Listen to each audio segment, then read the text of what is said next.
but no one did. Just wing it. I'm like, okay, but she did, so I'm going to read it. Jessica Parker Altheis was raised in Reno, Nevada, and is a recent transplant to Long Beach, California. She has only just found poetry and is inspired to write as much as she can.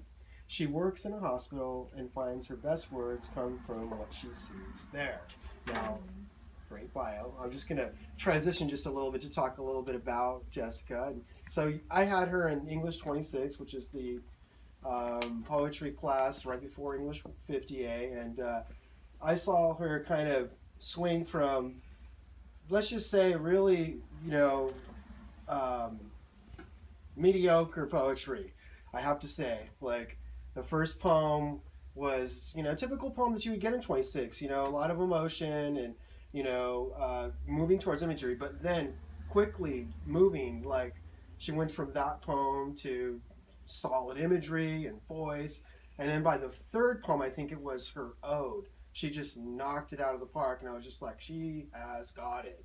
She's got the bug. She likes to write. And then she, of course, wrote a good voice poem, but the ode was fantastic.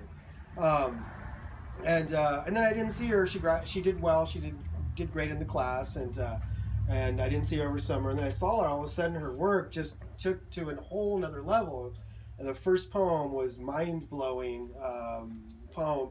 And it had a rich voice, it had depth, it had imagery, it has everything that we want to see in good poetry.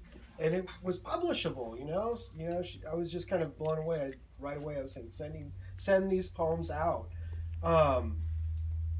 So now she, over the summer I learned that she was actually going to more readings. So she not only got the poetry bug, but she was also going to readings and doing other things beyond what we do when we're, in school. We just kind of summer hits and we're done with school. Why, do more reading and stuff like that. But she did. So I'm very happy to welcome her on up here to read for you guys. Come on up, Jessica. Give her a hand.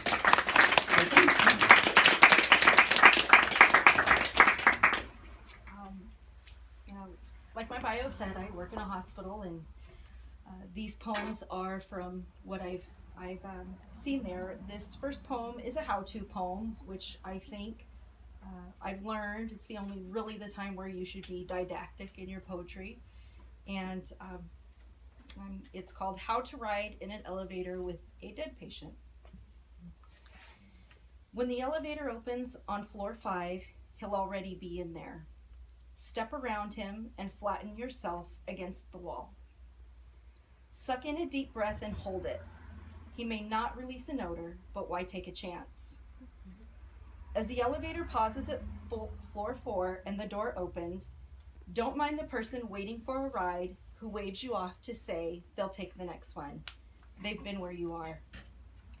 Your windowless ride will fall to floor 3. For a moment, turn your attention to the table his corpse lays on. Wonder if there is an actual name for the thing. Covered corpse trolley or maybe bone garden bed? Remind yourself to check later. Think of the man when you reach the first floor, but try not to make a hasty assessment of how he lived his life. Send silent condolences to his loved ones. Somewhere, someone is hurting from the loss of him. Exhale now, you're at basement level. The doors will part and your company will too. Turn left while he gets rolled right. Hear the wheels revolve over tiled floor as he heads to the morgue. Walk away with your own life to consider.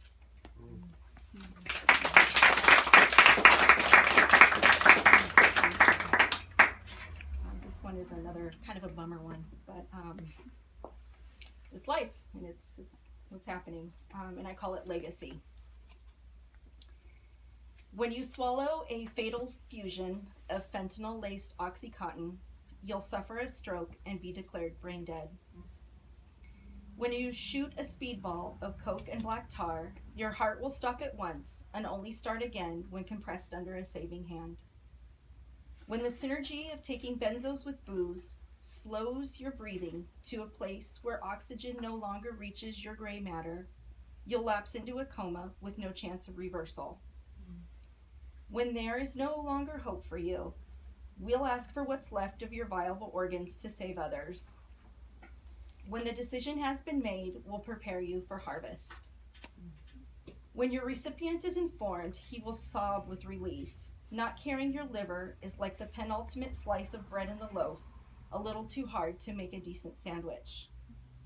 When mean arterial pressure is maintained, your kidneys will be selected for donation too. When we liberate the pair, they'll be separated and given to 2 beneficiaries desperate enough to take the risk of a drug-steeped donation. When we've avoided cardiac collapse through continuous infusions of hormones and pressors, we'll let your heart beat one last time for you before taking it on a ride in a small beer cooler. When it's sewn in place in its new body, the heart you failed will pulse anew. When you're thought of now, you'll be on one side or the other of a sobering statistic. Overdose donors are saving lives in record numbers.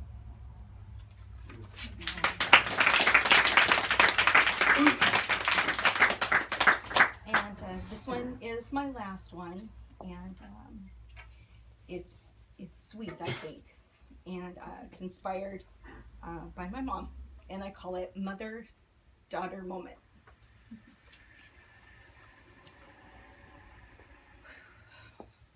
From across the table, my mother stared at me, a fork full of mashed potatoes halfway to her mouth. Over empty salad plates and half-eaten slices of bread, she made her confession. I have all of your baby teeth in an old prescription bottle, but I can't give them to you. They're mixed in with your sister's, and I'll never be able to tell what's yours. I wondered, where does a woman keep hidden a plastic amber vial with 40 years of collected calcified pebbles? And more importantly, why? Then I looked at her, really looked at her, mother to mother, and I knew. This is love.